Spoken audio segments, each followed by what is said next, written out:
नमस्कार। यो भिडियोमा मैले तपाईको एज 60 वर्षभन्दा माथि छ भने तपाईको कुन कुरामा जागृति हुनुपर्छ वा कुन कुरा चाहिँ राम्रो हुनुपर्छ तपाईको लागि यो कुरा मैले गर्नेछु।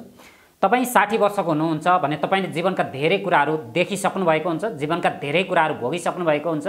तपाईलाई आध्यात्म ईश्वरको बारेमा थाहा हुन्छ, तपाईलाई एउटा समाजको बारेमा थाहा हुन्छ, तपाईलाई वरिपरिको साथीभाइको व्यवहारको बारेमा थाहा हुन्छ। कसरी बालुवाबाट तेल निस्किन्छ वा दर्शन ढुङ्गा पेलेर कसरी तेल निकाल्न सक्नुहुन्छ यो तपाईलाई राम्रोसँग ज्ञान भइसकेको अवस्थिति हुन्छ। जब तपाईको एज बढी भइसकेको हुन्छ, तपाई मोक्षतिर ढल्किरहनु भएको हुन्छ, मृत्युतिर ढल्किरहनु भएको हुन्छ र त्यो समयमा सबैभन्दा बढी आशीर्वाद युनिभर्सको रहन्छ। केतु र बृहस्पतिको संयोग हो। 60 वर्षभन्दा माथिको एज चाहिँ केतु र बृहस्पतिसँग सम्बन्धित हुन्छ। बृहस्पति बुढापा वा बुढो जीवनसँग सम्बन्धित हुन्छ। केतु यो पुरा युनिभर्स वा मोक्ष मुक्तिसँग सम्बन्धित हुन्छ। अब यहाँनेरि के हुन्छ भने बृहस्पति र केतु सँगै भयो भने बुध खराब हुन्छ र तपाईको बुद्धि खराब हुन थाल्छ वा तपाईको मानसिकता खराब हुन थाल्छ। तपाईलाई बेचैनको अवस्था हुन सक्छ, तपाईलाई चाहिँ छटपटको अवस्था हुन सक्छ, तपाईलाई चाहिँ बुधले गर्दा अनावश्यक कामहरुतिर चाहिँ माइन्ड उद्धत हुन सक्छ। अनावश्यक सम्बन्धहरु, अनावश्यक भिडियोहरु हेर्ने, अनावश्यक व्यक्तिहरुको प्रोफाइल खोलेर हेर्ने वा कुनै पनि जुन कुरा तपाईको मर्ने बेला काम लाग्दैन त्यो कुरासँग उद्धत बनाउँछ बुधको कुरा हो। र तपाईले यो सबै कुराहरु अथवा यो सबै कुराहरुलाई छोड्नु पर्ने हुन्छ। अब तपाई कहाँ जानुपर्ने हुन्छ भन्दा डाइरेक्ट बृहस्पति र डाइरेक्ट केतुमा जानुपर्ने हुन्छ। कसरी युनिभर्सको आशीर्वाद प्राप्त गरिन्छ त्यो कुरा तपाईले सोच्नुपर्ने हुन्छ।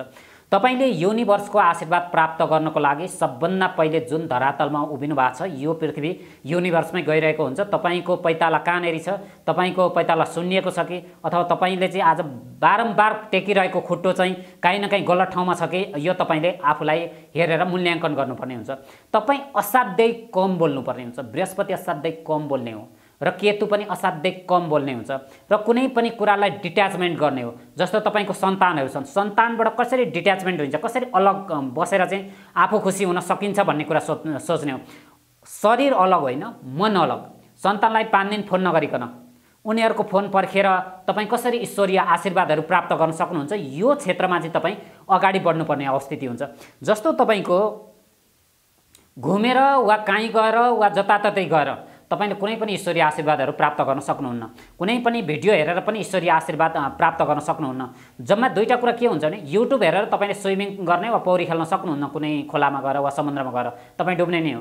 युट्युब हेरेर तपाईले अध्यात्म पनि सिक्न सक्नुहुन्न। यसमा प्र्याक्टिसमै जाने हो। त्यसैले म यो हेर्दै छु, मैले यति ज्ञान पाएँ, मैले यति पढेँ, यो सबै कुराहरु भाँडमै जाए। सबभन्दा राम्रो कुरा म तपाईलाई के भन्छु भने यो सबै कुराहरु छोड्दिनुहोस् र कर्ममा अगाडि बढ्नुहोस् वा सबै कुराहरु सुन लाउनु भएको छ फुकाल्नुहोस् अथवा चाहिँ तपाई राम्रो सुनको दाँत छ त्यसलाई फुकालेर राख्दिनुहोस्। तपाई जे रियालिटी छ, कपालमा कालो गरिरहनु हुन्छ त्यसलाई छोड्दिनुहोस्। जे रियालिटी छ, प्रकृतिले जे दिएको एकचोटी त्यो ठाउँमा आउनुहोस्। त्यो ठाउँमा आएर आफूलाई हेर्नुहोस् र त्यो ठाउँमा आएर म कहाँ छु भन्ने कुराको मूल्याङ्कन गर्नुहोस् अनि अगाडि बढ्नको लागि उद्धत हुनुहोस् र अगाडि बढ्दै जाँदाखेरि अथवा चाहिँ नाम जप गर्नुहोस् हैन।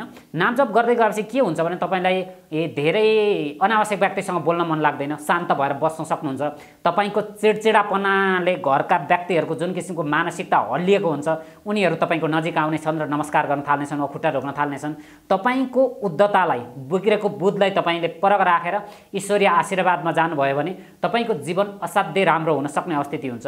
तपाईको बच्चाले पैसा कमाउँछ, यसमा तपाईको जीवनको मोक्ष होइन। यो तपाईको सन्तानहरु सबै सेटल छन्, यो तपाईको लागि होइन। अब तपाईले जे उनीहरुको लागि दिइसक्नुभयो यो ज्ञान तपाईलाई थाहा छ, उनीहरुले पाइसक्नुभयो र उनीहरु राम्रो राम्रो ठाउँमा सेटल भइसकेका अवस्थिति छन् वा जे गर्दैछन् आफ्नो कर्म वा भोगको लागि गर्दैछन् यो पनि तपाईले बुझ्नुपर्ने अवस्थिति हुन्छ।